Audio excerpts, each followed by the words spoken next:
My name is Aminat Suleiman and I am the Head of Equality and Access to Justice for the Bar Standards Board. In light of Black History Month, it is important that we spotlight Black colleagues within the profession who are doing extraordinarily well. Today I am honoured to speak with Professor Thomas Casey, who is an award-winning human rights, civil liberties barrister. Professor Thomas is a member of the Bar Standards Board for England and Wales. He sits on the Bar Standards Board's Race and Equality Task Force and is the Deputy Chair of the Equality, Diversity and Inclusion Subcommittee for the Inner Temple. Professor Thomas has advanced the careers of a generation of Black, Asian and minority ethnic lawyers and students through mentoring and training over many years. It's an honor to be with you today. Oh, it's a real pleasure to be here. Thank you for inviting me. Thank you for taking the time to show up. Okay, so just a few questions. As a professional, what is your mantra? Live life with an abundance mentality. All too often I see people who have a scarcity mentality. And what I mean by that, they think that resources are limited, things are limited. If they share their expertise or experience, there will be less for them. I don't agree with that. I think that life is full of abundance, and what you put out, you get back in abundance. And so I've always been somebody who has been prepared to share my knowledge and experience, particularly with those coming after me, because I remember when I was coming up and coming through the ranks, those lawyers who took me under their wing were prepared to give me time and help me.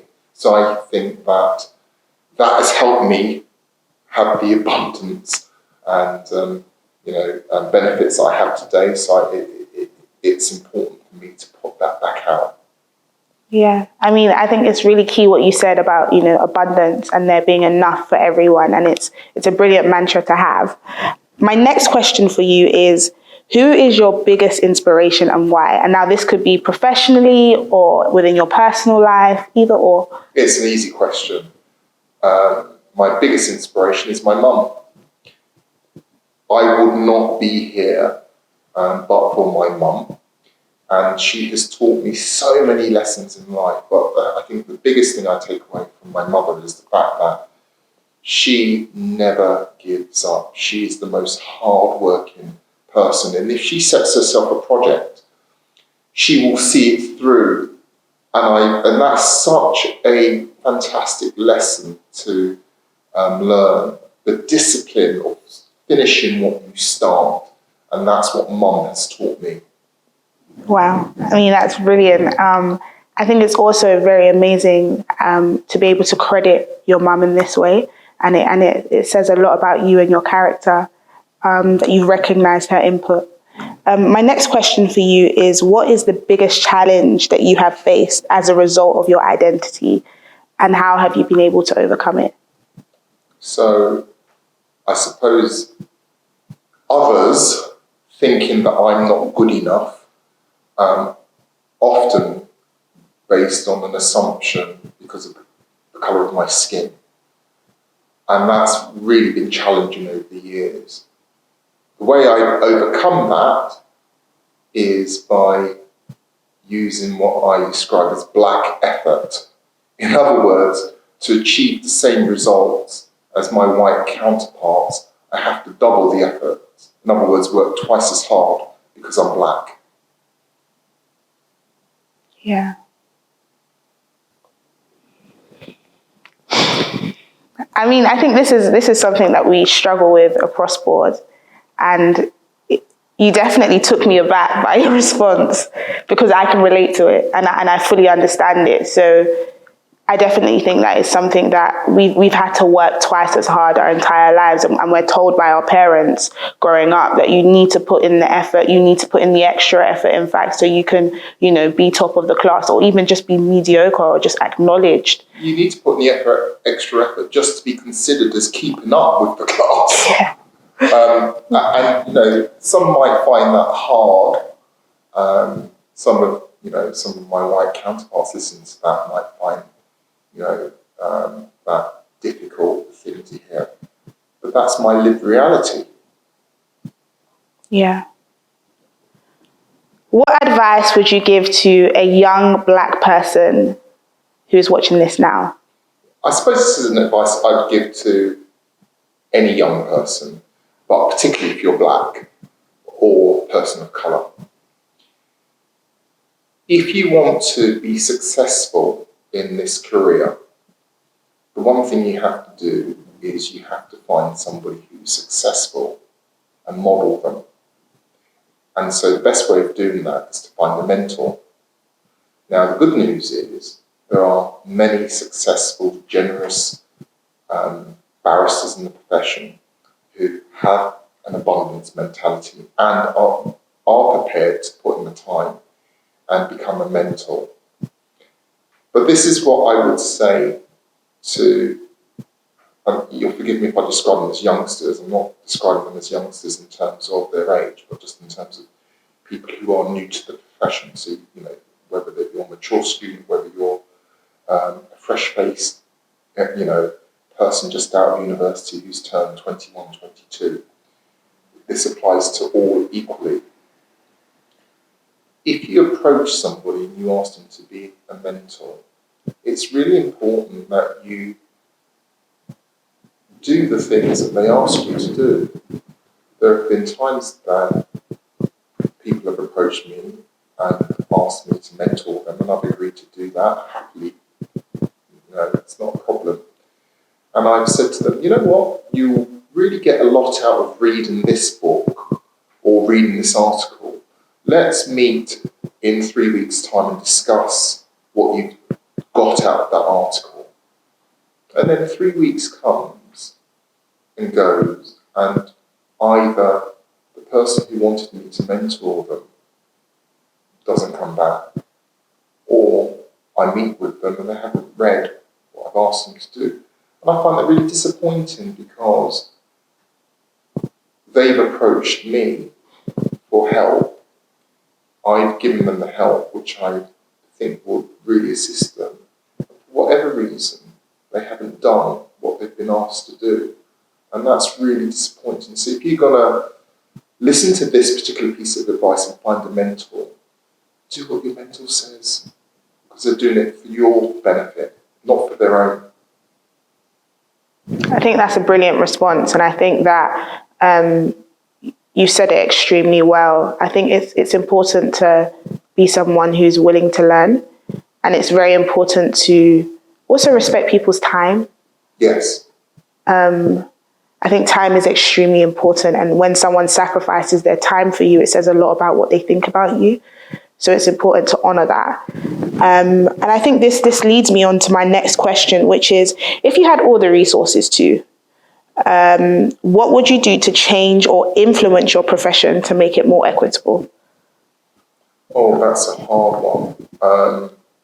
Well, I think first and foremost, I think that the real power in this profession is held by those we racialise as white, because they are in the majority in this profession, and they hold the power.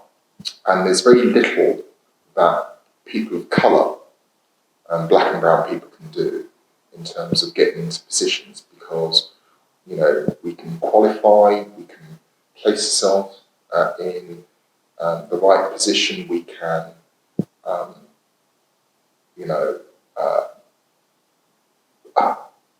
apply for jobs, we can apply for tupilages, we can apply for tenancies. But ultimately, it's not us who are making those decisions. We can be as good as the next person. I've already discussed that concept of black effort. We can be twice as good as the next person. There needs to be a willingness to take us on. And here's the problem. You just need to look at these statistics to see that black people, particularly black women, are the most disadvantaged in our profession. And this has got nothing to do with ability. And this isn't opinion, this is just counting. This is just looking at the numbers. So how might our white allies, our white friends, those in position of power assist? If I had resources, I would ensure that every barrister, regardless of colour, every barrister was educated in certain concepts. You know, what it means to be anti-racist. And this isn't just woke nonsense. This is real important stuff. Understand what it means, what privilege means, what white privilege means. Often people say, I'm not privileged because I'm working class, I come from a disadvantaged background, I don't, I've had to struggle, I've had to work hard. That's not understanding what white privilege is. It's the privilege of, by virtue of the colour of your skin, even if you're unaware of it, there are doors that open to you without you even being conscious of it. You don't need to worry about, the media portraying your race in a negative way, in a violent way. You don't need to worry about, being given children's books, the children reflected in that book are children predominantly of your race. You don't need to worry about when you go into a store or shop being followed around because you're suspected of being some sort of shoplifter, merely because you're walking around in black skin. You don't need to worry about having to catch a taxi late at night because taxi drivers don't want to stop for you. You don't need to worry about, being targeted by the police because you're driving a particularly nice car. Or you don't need to worry about being targeted by the police because you're driving any car. These are the issues that need to be taught. And so I would ensure, if I had all the resources, as you've indicated, that everybody is given a selection of books to read, and those books would include Akala's Natives, which I think is a fantastic book for people to read. Elijah Lawal's The Clapback, I think that's another book that I think everybody should read. Ibram X. Kendi's How to Be an Anti-Racist, I think that's another fantastic book to read. There are a number of other books, but, those three will do just for starters, to give barristers and people in this profession, and in fact judges as well, an understanding of the concepts that we are talking about, and an understanding of their own position of power and how they can become proper allies to assist the next generation, to make it in this profession and make this profession more equitable and fair. I think you've covered all the points, and you've highlighted some very, very important facts that a lot of people of colour face in their industry and also in their day-to-day life. I think what you also mentioned that hit home for me is the importance of allyship, but genuine allyship. Allyship that actually acknowledges what the issues are, rather than people who take on allyship because they want to use it as a stepping stone. So I think it's really important that you've mentioned allyship, and I hope that people watching this can step out of their comfort zone and help us to reshape the narrative. Absolutely. And not feel guilt, these are not easy conversations. We all appreciate that. And nobody sets out to make anybody feel guilty or uncomfortable. But the situation is uncomfortable because of the unfairness of it, and being confronted with the facts, not opinion, is uncomfortable. How can this be? Yeah. So that takes me to my final question, which is, what 3 words would you use to describe your legacy? He tried to help. Fantastic. Why he tried to help? Well, I think when I look back on this, I think my career has been one where I've just been trying to help people. It's not been I haven't pursued self-interest. I've always tried to help, and that's what I would like people to have. I would like people to remember me by trying to help. Thank you. Thank That's you. 4 words, by the way. Yeah, thank you. I mean, it does answer the question. Is there any final remarks you'd like to leave anybody listening or watching with? No. Okay. Well, thank you very much for taking the time to listen.